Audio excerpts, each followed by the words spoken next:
Hi there, Professor. It's me, Dimitri. This is the second video that I just wanted to go over my projects and how they work to show you, that they are working on my end, and I'm not exactly positive what's happening on yours. So here's the extra credit project. This one's extra credit number 2.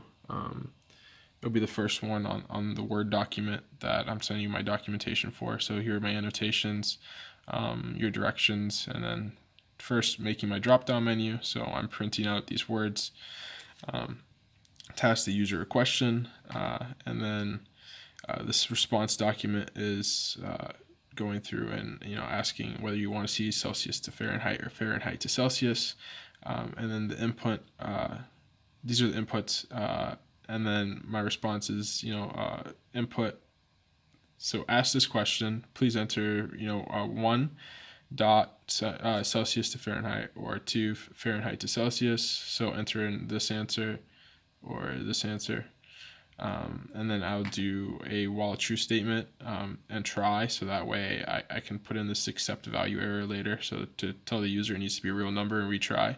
And that first try input is t, the variable for the integer, and asking for an input of please enter the temperature you'd like to convert. So it's asking Celsius to Fahrenheit, Fahrenheit to Celsius, then asking for the input of the actual temperature, and then I have this if statement going through and saying, all right, if the response is Celsius to Fahrenheit, use the Fahrenheit equation of temperature times 1.8 plus 32. If not, use the Celsius statement. And then at the bottom, I attempted to place these in my if statement, but they wouldn't be called for some reason. The calculator itself still works, but using the functions, it didn't necessarily work too well, but I thought this would be decent. So if I run it, which my output would be at the bottom. Sorry, I have to click Control Enter. Now it's asking me for my, my Celsius or Fahrenheit converter. So I type in my answer. C2F. Okay, now it's asking me what temperature would you like to convert? Put 30. Okay, 86. So that works, but if I want to run it again and make sure my try statement works, I can do that as well. So I can do like F and be like, oh, nope, it's going to tell me to put in another one. So I'll actually put it in and I'll try it on my next part of the equation. Okay, and if I put F again or something, like I'll be like, oh, it needs to be a real number, please try again, and then I can try on my equation. And this is what I'm seeing on my screen. This is one document. Here, I'll try to go through the other ones quickly too, so that way I don't eat up too much of your time. But here's my total pay calculator, the way that I have it structured. So this one's kind of simple. This is the third project. Once again, the Pi file wasn't working, but this is my Anaconda notebook, which runs Jupyter Lab. And that's how I'm doing my Python projects, because this is the way I do it in another class, so I thought I would roll over here. And I wasn't exactly sure on some of the instructions for this class. So here's my while true statement. I'm asking for the hours. If hours aren't put in, it's going to ask you to do it again with no valid number. Try again, and you can request for it again. Then it's going to do a while true.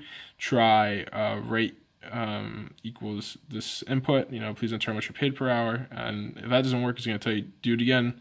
No valid number. Try again. And then I use if else to calculate my regular pay and overtime pay. And if it's not overtime pay, then it just does the total pay as rate times hours, and it's always going to print that total pay. So here we'll run it. Kind of pre-ran it here, but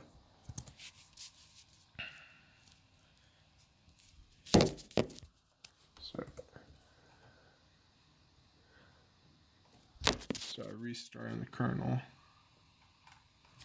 Okay, let's try that. Okay, so now it's asking me for please enter how many hours you worked.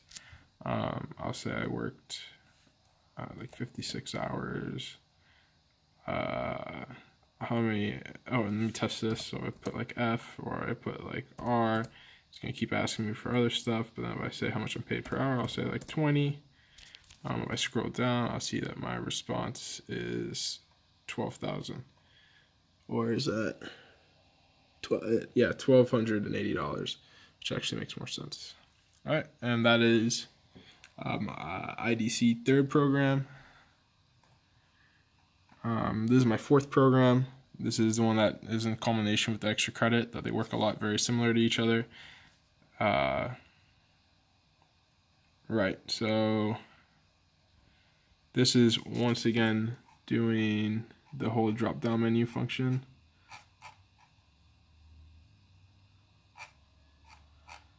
For Celsius and Fahrenheit. Sorry, just making sure that this is the right one. Are you converting Celsius to Fahrenheit? Please temperature. The temperature you'd like to convert needs to be a real number. And does this. Very similar to the last one. Actually, let me get back to that because this is, alright, so this is a loops one. This is the fifth project, the loops project for IDC. And so the first program will ask the user for inputs. I set these equal to 0 because we're going to change those in the while true statement. So this while true statement will ask for an input of please enter a number. Doing if done break. So whenever I put the input done, that means to stop adding these numbers. So it's counting. And then I do try counting to the float and then count +1 for each one added. And this is float integer, so total is adding up all those count, like all the numbers being put in together, and then count is counting each one, like of one number is added, that's 1, another number is added, that's 2, things along those lines. And then this except is covering once again if the input is like a letter or something, it will just shut off. Then I calculate my average, and then I use this equation at the bottom of my print statement to actually print out, my count, total, and average.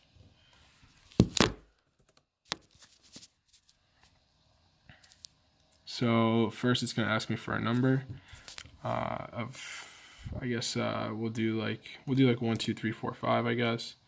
1, 2, 3, 4, and then I'll click done.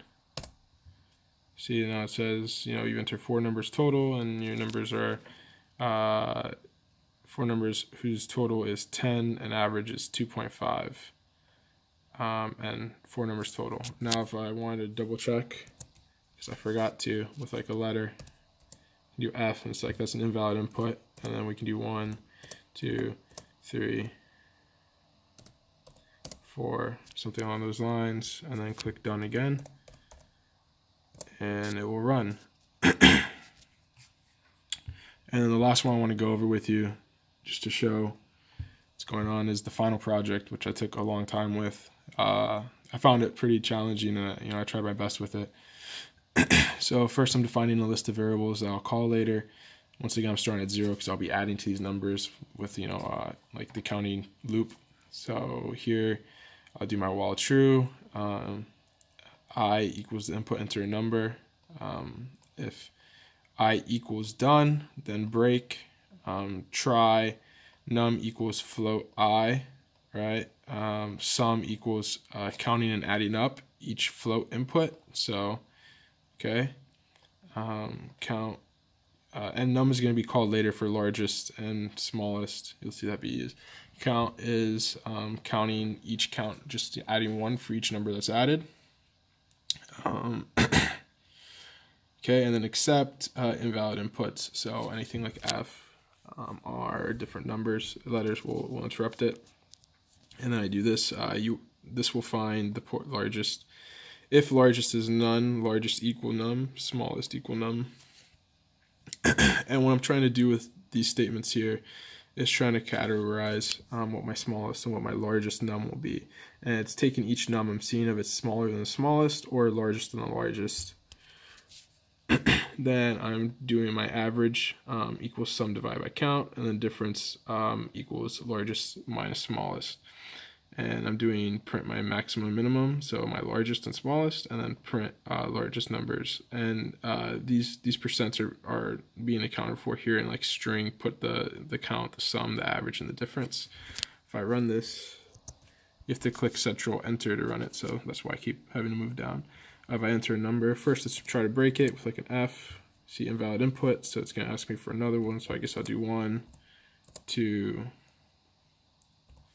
3, 4, just like I did last time. This time I'm just going to click done here, and got my maximum as 4, my minimum as 1. 4 numbers were entered. My total is 10, which is what this equates to. My average is 2.5, and my range is 3.0, so 3. And this is my Python project that I sent you as well. So let me show you why it's not working for some strange reason. So if I go here and I go to File, Save As, and I move my way to this, my actual file name, you told me to put that as a .py. Okay, so if I save that,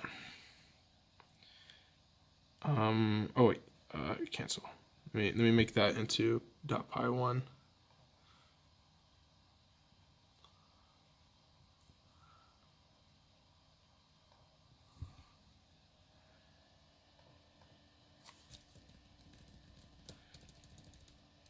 So that way it doesn't overwrite my actual file here. I still have it. Okay. Save that. Overwrite. I'll scroll down here and you can see that I'll have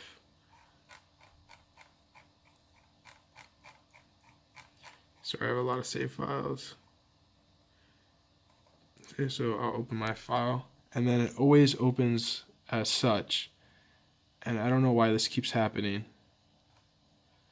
It's so strange to me, and I think this is why it's not working on yours, and I'm continuing to try and change it on mine, but I don't, I'm not sure why this is always the case. Thank you though. I know this is a very long video, but I just want to show you because I really care about my grade.